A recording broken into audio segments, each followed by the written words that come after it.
Yes, nkulamusizaako nnyo obali kwekumira ku UG Update TV okola kyamaanyi nnyo okwekumira ku mayengo gano. Kaakati ebyama nno bifulumye, njagala olabe engeri Mwami Yoweri Kaguta Museveni gye bamukunyizzaamu. Abantu bano bagezi nnyo, baakolako Mwami Yoweri Kaguta Museveni interview, naye ng'ekigendererwa kyabwe kyakubanga abamukakasa nga bamugamba nti ekigenda mu maaso tukimanyi. Tolowooza nti no ICC temanyi kibadde kigenda mu maaso, nti omuntu gwe bakutte yandibanga mukyamu, nti Joseph Kony gwe basuubira si yagenda mu maaso n'okukola ebikolwa ebyekko ebyefujja eby'obutemu ku bannayuganda. Engeri Mwami Yoweri Kaguta Museveni gye yabadde atamwatamwamu nga bamubuuza ebibuuzo ekulambika bulungi nnyo nti waliyo motive eri emabega w'ensonga eno, era kyali kigendererwe Mwami Yoweri Kaguta Museveni okuloopa mu ICC. Yali ayina byagezaako okwetangira n'okweggyako, oba oliawo yali anoonya na sympathy kuva eri basajja abo. Wabula mu byonna byonna byayogera akulembeza nnyo Abamerika. Lwaki olowooza akulembeza nnyo Abamerika? Jjukira Amerika bamugamba awithdrawing troops ze zonna eziri mu mawanga mu Central Republic byekwasa nti nno bano baliyo kulwanyisa Kony, ate nga yali agambye oludde Kony bali bamudefeatinga dda. Njagala olabe Mwami Yoweri Kaguta Museveni ng'agenda mu maaso n'okutamwatamwa ku bibuuzo ebimubuuzibwa mu katambi. Ojje mu comment section oteekeyo endowooza yo, gwe kennyini osalewo motive ki eri emabega w'omusango guno, kubanga abazungu bano basajja bagezi nnyo. Baakitunulamu nti Mwami Yoweri Kaguta Museveni yali amaze okusabumitinga nti Joseph Kony bali bamaze omusuppressinga n'amagye ge mu bitundu ebya Uganda byonna, era nga takyakizisitinga mu Uganda, naye ng'ate ebikolwa eby'ettemu eby'okubuzaawo abantu bigenda mu maaso n'okulabikako mu ggwanga lyattu Uganda, ate nga beekwasa nti Kony yaye emabega waakyo. Kakati bamubuuza Kony bw'obanga bamugoba, balinga abagamba bw'obanga bamugoba mu Uganda, lwaki ebikolwa nga bino bibadde bikyagenda mu maaso n'okubeera ku bannansi?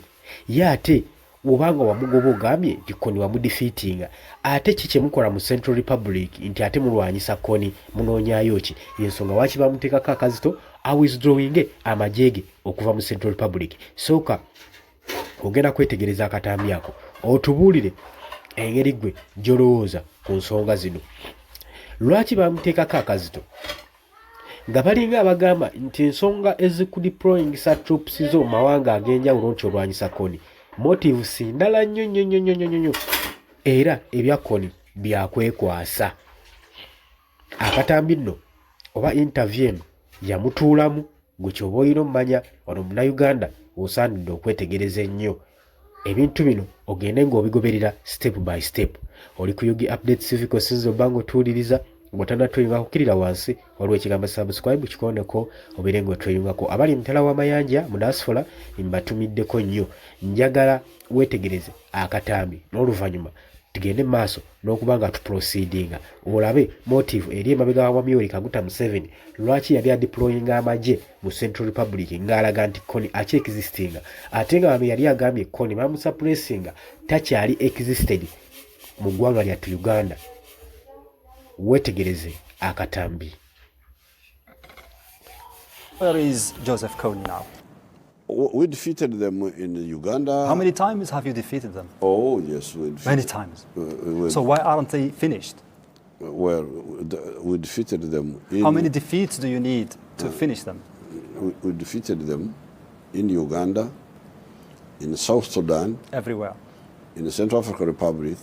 And they are only a few hundred. They fled to wherever they fled. Where are they now? They are hiding some places which we... Yesterday there was a report about Ugandan troops winding down their presence in the Central African Republic. Yes. Because they say they have finished the job. What do you mean by finish the job? What does it mean? What happened was that the new American government, because for us, Kony is not a problem to Uganda. We defeated him. He cannot come back. If he comes back, he will be dead. But we had to help our African brothers to hunt, because fighting in the forest is not easy. And there are those who accuse And we are doing it with the partnership of the Americans. Now, the new American government said they didn't want to continue, so we said, okay. So, are you saying, Mr. President, that Joseph Kony is no longer a Ugandan problem? He's not. He has not. He's been no longer. He has not. He has not been for a long time because we defeated him out of Uganda. So why are you chasing him in other countries? Kati nchuwa banyi mugenda buusa amaaso era mujja kujja mu comment section muteekeyo endowooza zammwe ennafu naye nga tonnateekayo ndowoozayo sooka wekkaanye nnyo obirowooze na nnyo. Lwaki mwami Yoweri Kaguta Museveni akonfesinga nti nno Kony bali bamaze okuba nga bamudefeatinga mu Uganda nga takyali exist? Yakozesa ekigambo takyali exist, he no longer exist. Kati ekintu kyonna nga tekya existinga lwaki oba okifeffetta mu bifo ebirala? Ate awo ne bamubuuzizza lwaki mukyagenda mu maaso n'okudeployinga amagye gammwe mu Central Republic mawanga amalala. N'agamba nti nno Kony newankubadde bamugoba mu Uganda akyagenda mu maaso n'okutawaanya amawanga amalala, ate nga si kyangu kulwanyisa muyeekera ng'ali mu nsiko mu bush. Agamba mu Kony we yaddukira mu nsiko, yaddukira mu bush. Kati n'olw'ensonga eyo balina okutalaga okuyambako amawanga amalala okulwanyisa Kony.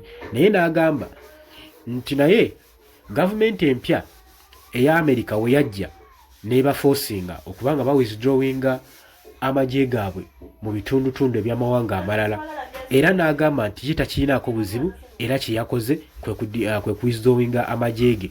Naye nga bagezaako mukanyakanya nga bamugamba eno ensonga ya Kony kyakwekwasa, Kony gwe tusuubira yandibeera nga mulala. Kati akatambi kakuteereddeko okukakasa nti mmwe Kony gwe musuubira yandibanga muntu mulala nnyo, n'abo abasajja balina endowooza zaabwe endala nnyo ku ki ekigenda mu maaso, mwe temulowooza nti nno tebamanyi. Kakati ng'omusango gugenda mu maaso mu ICC, nakugambye newankubadde baguloopye omusango guno gujja twalira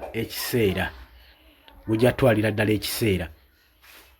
Jjukira nti ICC erina okuvaayo n'ekola investigation ku nsonga eno ku lw'obujulizi obuleeteddwa. Jjukira baleese obujulizi obuwera mu 155 era nga Bannayuganda bagamba obujulizi tebumala kulaga nti nno Kony yazza emisango ezo. Lwaki obwo bujulizi obungi bwe buto tebumala kulumika Kony? Awo njagala woosimba akati kikulaga nti waliyo ensonga eri emabega gye batunuulidde nnyo, kubanga guno omusango gwazuukusizza emisango emirala okwetooloola eggwanga, naddala mu ggwanga lyaffe Uganda. Okusinziira ku lipooti ezifuluma, okusinziira ne ku bujulizi obufuluma, bulaga nti newankubadde Kony yali yakwatibwa, ebikolwa ebyawaabisa Kony nga bigenda mu maaso n'okutuusibwa ku Bannayuganda byalabikibwako nga bikyagenda mu maaso. Akabonero akaali kakulaga nti Kony akya existinga, kubanga enkola ezibadde zigenda mu maaso mu Uganda tezaawukana nnyo na ancient regime eri eya Kony, zibadde zifaanagana. Kati nga akabonero akalaga nti nno Kony yandibanga teyakwatibwa, awula nga Kony ali within Uganda. Kati ekibasinze okusimbako essira era bakitunuulidde, era tuweekanga nnyo nga mwami Yoweri Kaguta Museveni omusango guno gumusse mu vvi. Okusinziira ku bibuuzo, interview eyo giraba engeri gy'atamwatamwamu n'ebibuuzo bye bamubuuzaamu baali bakimanyi era nga bamanyi ne ansa gy'ajja obbaddamu, naye nga balina bo kye banoonya. Oba okitegeera?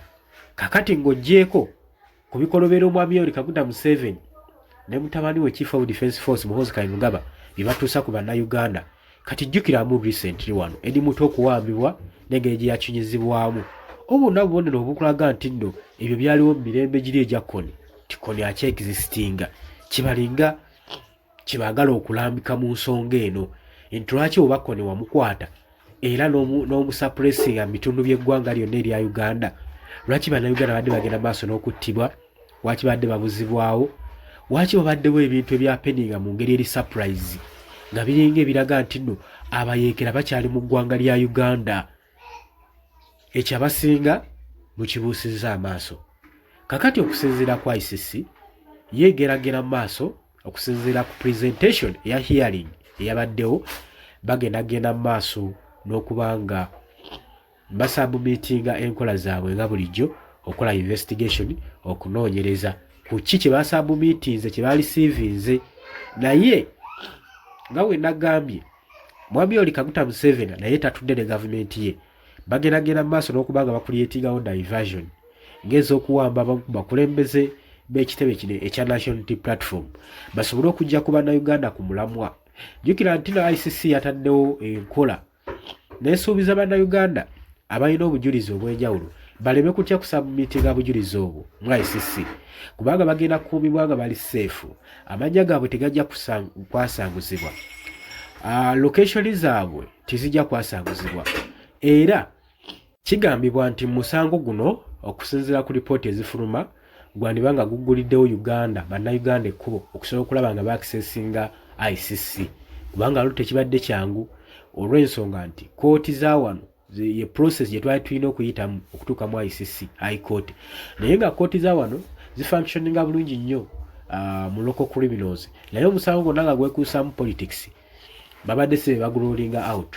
Ekyo njagala otegeere, wabula batulaga nti singa kino ekintu kinaatambula bulungi bagenda tandika okumonetizinga demokrasiya w'eggwanga Uganda ne constitution balabe oba ekolera ddala kugizaako kemabega. Jjukira bulungi nnyo embeera nye ebaddeyo wakati wa General Muhoozi Kainerugaba Chief of Defence Force saako ne ambassador w'e Germany. Ojjukira okulerengana okubaddewo wa Muhoozi Kainerugaba yasuubiza okukwata ambassador omulipooting omuzza mu ggwanga lyabwe nga atakyamwagala mu Uganda. Abula ambassador saako ne European Union baddukire wa Jerusalem Sale eri mu kibuga Gulu boogere ku nsonga eno. Wabula mu kwogera ojjukira ebigambo ebyawanyisiganya ne Andrew Mwenda nga bagezaako okukola ka interview akatonotono. Andrew Mwenda yagamba nti tebakyagala nkola z'abazungu ku deployinga nkola zaabwe mu ggwanga lyaffe Uganda kubanga naffe Uganda tulina constitution ezitutwala, tulina rights zaffe. Wabula ambassador n'amugamba yes twagala constitution zammwe ne demokrasiya wammwe bitandika okubanga biri active, okujjako nga mutugamba nti okutta abantu n'okuwamba bannayusi n'okubatuntuza n'okubacunya okubatokyalinga ze zimu ku demokrasiya ku constitutional rights ze mu deployinga eri bannayuganda. Ekyo mukitubuulire, twagala mudire constitution bye mwabaga mu ssemateeka wammwe mutandika obiteeka mu nkola, mutandika obipracticinga, ssemateeka w'eggwanga Uganda atandika okuba nga ali active. Kyekyo ambassador kye yabagamba, newankubadde baamulinyirira nnyo ne bateekawo amajeeteke nga UPDF nga bagamba nti nno baasusse akalayini balina okuba nti beenyigidde ebyobufuzi. Naye jjukira entabo yonna yava ku ambassador ne European Union okutindiga eggenda okugenda ku kitebe kya National Unity Platform okufunamu obudde okuwayaamu n'ekitebe kino. Jjukira nti nno ekitebe kya National Unity Platform kirina obuyaamu foreign aid kyali kifuna okuva mawanga ag'ebweru ago nga sente zino nga zakuyamba ku kitebe kino kugenda mu maaso na kukompasetinga abo famire zaabo abawambibwa, abattibwa, abadetainingibwa. Era bagenda ne bakola embalirira ekyali kitutteyo ambassador ono kumulaga mbalirira gye bakozesa ssente zino, naye bagenda okizuula ng'embalirira y'essente bagitambuza bulungi nnyo ate ekitali ku gavumenti kuba ne gavumenti yali efuna foreign aid okuva mu basajja bano. Kakati kino nno kyanyiza nnyo gavumenti nga beebuuza Robert Kyagulanyi Ssentamu yaani okuinvitinga oba aba European Union okumukyalira ne bagenda mu maaso ne bamuwa n'omuyambi. Kati balaba nti nno amaanyi Robert Kyagulanyi Ssentamu ge yali agenda okufuna mu kaseera ako gaali mayitirivu nnyo. Yensonga lwaki bateekawo embeera okusobola okulaba nga basuppressinga oba banafuya enkola za ambassador wa Germany.